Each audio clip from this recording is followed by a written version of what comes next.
Notre focus du jour nous emmène au Niger. C'est l'un des pays du Sahel dans lesquels intervient l'opération Barkhane, qui vient de fêter son premier anniversaire. Opération de l'armée française qui vise à lutter contre les groupes armés terroristes dans toute la région. Les Français se sont réinstallés pour l'occasion au fort de Madama, c'est dans l'extrême nord du Niger, un bastion historique occupé par l'armée française des années 30 jusqu'à l'indépendance du pays, un véritable défi logistique et humain. C'est un reportage de Luke Brown et Julie Dungeloff. Madama, en référence à ce sable rouge qui vole au gré des vents dans l'extrême nord du Niger. C'est aussi le nom de la base avancée temporaire de l'armée française dans sa lutte contre le terrorisme.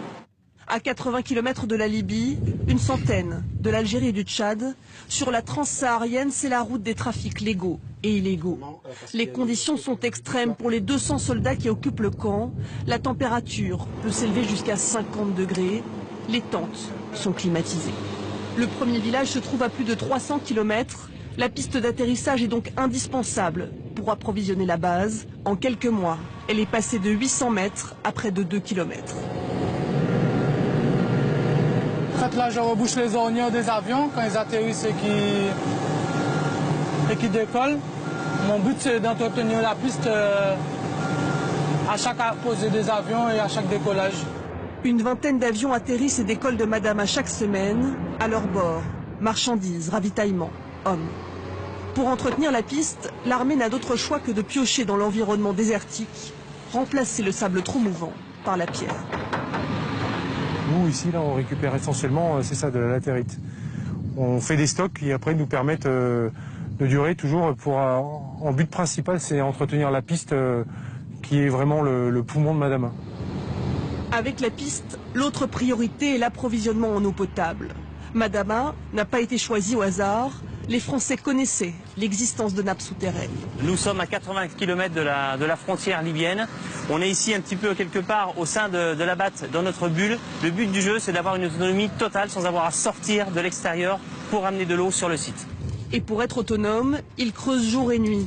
L'objectif, avoir un puits à 650 mètres de profondeur pour alimenter les sanitaires et fournir de l'eau potable d'ici la fin de l'été.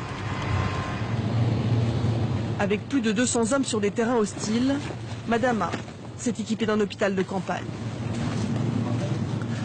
Donc une fois le patient trié, donc on passe dans la zone de déchocage. Donc une zone de déchocage permettant donc la prise en charge, le conditionnement du patient et la stabilisation du patient avant l'entrée donc au bloc opératoire. Matériel de stérilisation, de radiographie, laboratoire d'analyse sanguine, un hôpital aux normes françaises, malgré la chaleur et la poussière.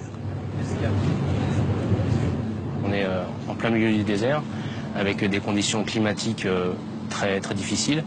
Et nous, notre souci premier, c'est vraiment de pouvoir apporter un soutien aux militaires français le meilleur possible et au plus proche des standards que l'on a en France. En 12 heures, le patient doit passer de la zone de combat à un hôpital en France en étant stabilisé et hors de danger.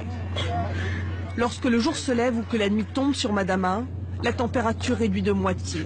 C'est le seul moment pendant lequel les soldats peuvent s'entraîner. Pendant les opérations, on a énormément de matériel sur le dos. C'est très lourd et plus ça va, plus l'équipement devient lourd. Si vous commencez à physiquement subir, vous ne pouvez plus vous concentrer sur votre mission. Et forcément, vous perdez sur le plan opérationnel. Les travaux continuent jour et nuit sur la base de Madama. Bâches pour protéger les véhicules du sable, habitat en dur, cuisine pour les soldats. Officiellement, base avancée temporaire, l'infrastructure est de plus en plus perfectionnée et laisse à penser que les soldats français sont partis pour rester.